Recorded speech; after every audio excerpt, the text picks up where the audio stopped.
Hey guys, it's Generalkidd here. How's everyone doing today? So, for today's video, we're going to be taking a look at the secret vehicles in Halo 2 that you normally can't drive. Now, some of these I've covered before in previous videos, but some people have asked that I revisit them again, but this time in anniversary graphics, or in Halo 2 Anniversary to see if they still work, or if anything changed about them, visually speaking. So, that's what we'll be doing for today's video. So the first one is the Scarab secondary turret.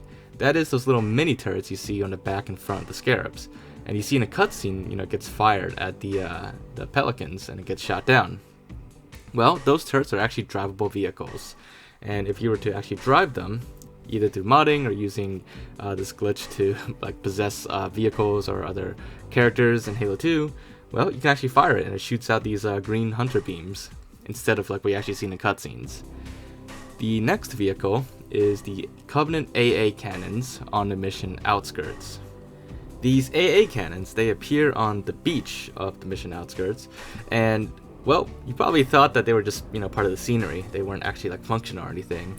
Well, as it turns out, they are actual vehicles. You can actually use them or drive them with just a little bit of simple modding. So once you make these turrets drivable and you actually get in, they can indeed be fired. Now I'm pretty sure these were like cut content or cut turrets. They might have been featured in like some really old early Halo 2 trailers, probably even the E3 demo, but I guess they were never actually used in the game. But they are fully functional, and even in anniversary graphics, the cannon still works perfectly fine. So nothing was changed with Halo 2 Anniversary and MCC, although there is one exception to that. So the original cannon had this charging up effect that you could see here.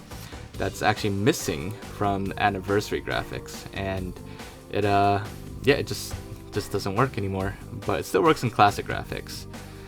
Now, the next vehicle is the Covenant drop pods. These are the drop pods that appear later in the mission Outskirts, where once you get to this part of the mission, these drop pods come down from the sky carrying a few elites, and the front comes off and the elites hop out. Now, with a little bit of simple mods, because these drop pods are actual vehicles, you can make it so that the elites can get back in, or if you want, you can get into the drop pods yourself. It's just a little small mod that you have to change with the animations and the seat animations and stuff like that. But thanks to my friend Tuco, we actually made that possible a while back on a Halo 2 Vista, and it still works on MCC and anniversary graphics as well. So nothing broke or changed there. It's all still functional, and it is an actual vehicle. Next up, this vehicle is actually the Sentinel Enforcer. Yes, that's right. The Sentinel Enforcers are actually not enemies, so to speak, or actual characters. They're actually just vehicles, and they're actually being driven by I guess invisible AIs, and they just that's just how the Sentinel Enforcers work on Halo 2. They're not they're not actually like AIs themselves. They're just vehicles being controlled by their AIs. And they, if you spawn them in with a little bit of simple modding, you can make them drivable, and they work pretty well. And it's actually a really cool vehicle to drive. You have access to pretty much all the weapons. Some of the weapons you might need a few changes, but you have access to all three of the Sentinel Enforcer's weapons. The needlers, the rockets, and the invisible Sentinel beam that it has. And also, what's interesting is that your allies can also drive, other AIs in general can drive the Sentinel Enforcers as well. In fact, they can actually drive it pretty well. Like you can see here, one of the elites got into Sentinel Enforcers and they're able to fly it around and shoot. And even the Flood can drive Sentinel Enforcers, but they drive it really weird. You can see here that the Flood controlled Sentinel Enforcer just kind of flies around in circles constantly. And I'm not sure why that is, but that's just what happens. Now the next vehicle in Halo 2 that you can actually technically drive, but not normally, are vehicle attachments. So what I mean by vehicle attachments is like these Wraith cannons or the Wraith mini turrets, because that's how a lot of the heavy vehicles work in across the Halo games. They're actually attached. There's several pieces. You have the Scorpion tank, you have the actual tank itself, and you have the main cannon, you have the machine gun turret. Each one of those is a separate vehicle. And just like with the Wraith, those little miniguns that the AIs can fire, those are also separate vehicles. So when you're driving a Wraith, you are technically controlling multiple vehicles. I'm not going to show like all the vehicle attachments being driven, but just, any vehicle that has like multiple guns or multiple like cannons and stuff on it, those can all be driven. So next up, we have the Sentinel Emitter here. These things are the things that spawn Sentinels, and they are also actually vehicles as well. And well, you could also make them drivable with just a little bit of easy modding as well. And obviously you can't really do anything when you drive these. You can't fire them, you can't move them around, but you can, just sit on it.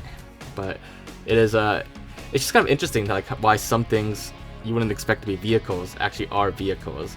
Like you would just think that these are just scenery objects or something like that, but no, they're actually vehicles. And for whatever reason, Bungie chose to do it that way.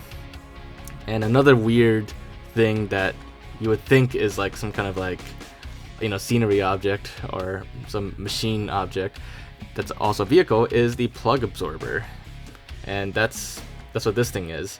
This is the switch that's used during the fight against the first Sentinel Enforcer. You have to like activate those 4 door locks or whatever before you could activate the main switch on the gondola. These are the switches on those things, and well, it turns out they are actually vehicles. Although I'm not sure if this is the exact same version that's used on those switches. I think these might actually be cut content, and the ones used are actually like different tags. But I'm not entirely positive on that. But nonetheless, it is an actual vehicle in the game. So next up, these I've covered in the previous videos before, but just for the sake of having like a complete list here. In multiplayer on MCC, 343 actually added a lot of secret vehicles to the multiplayer files, and one of them is the Falcon, the cut Falcon from one of the very early Halo 2 beta builds. And well, it's actually pretty cool they added it, and it's fully functional in game. The next vehicle is the Shadow. So obviously you've seen the Shadow before, so it's not exactly a big secret that's drivable, but there is a secret variant of the Shadow that's also drivable, and that's the troop transport variant of the Shadow. As in the center, it's carrying this Covenant couch, as I like to call it, for Covenant forces to sit on while being transported. But it's never actually seen or used anywhere in game, but it is there in the game files, and you can spawn it in, and it is still functional. And of course, well, for the most part, it's functional, and enemies can use it. And then in multiplayer, 343 also added a multiplayer variant of the Shadow that's also drivable as well, but it functions pretty much the same. The last vehicle that you normally can't drive but is actually in the game is the Gravity Throne. This one probably isn't a big surprise either. You see the Prophet of Regret, using this Gravity Throne in gameplay, and it shoots those orange beams out, and it is drivable too. But this is not the Gravity Throne we'll be covering. We'll be covering a different version of the Gravity Throne, one that isn't used anywhere else in game. And this version, well, it's the one used in cutscenes mostly, but it is also drivable. And it does function the same as Regret's Gravity Throne, except for one difference. It shoots, instead of shooting those like orange gold beams out, it actually shoots like the green hunter cannon beams out. And that's the main difference with these Gravity Thrones. And that other Gravity Throne, not the Regret version, but the one you just saw there, that was also added by 343 into multiplayer as another secret vehicle. And just like in the campaign version, it does fire green beams as well, unlike the gold beam version of Regret. Why they chose this version instead of Regret's version, I have no idea. But nonetheless, it is drivable and fully functional. But unfortunately, you can't normally access it without a little bit of simple modding. But yeah, so there you guys have it.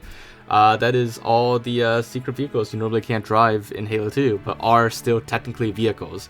Some of them are more obvious than others, and some of them you probably didn't think were actually vehicles at all. But anyways, hopefully you guys enjoyed this video and found it to be interesting. If you did, make sure to leave a like, leave your thoughts in the comments, and make sure to subscribe if you haven't already, so you can stay up to date with the latest videos. And other than that, I will see you all next time. Bye guys!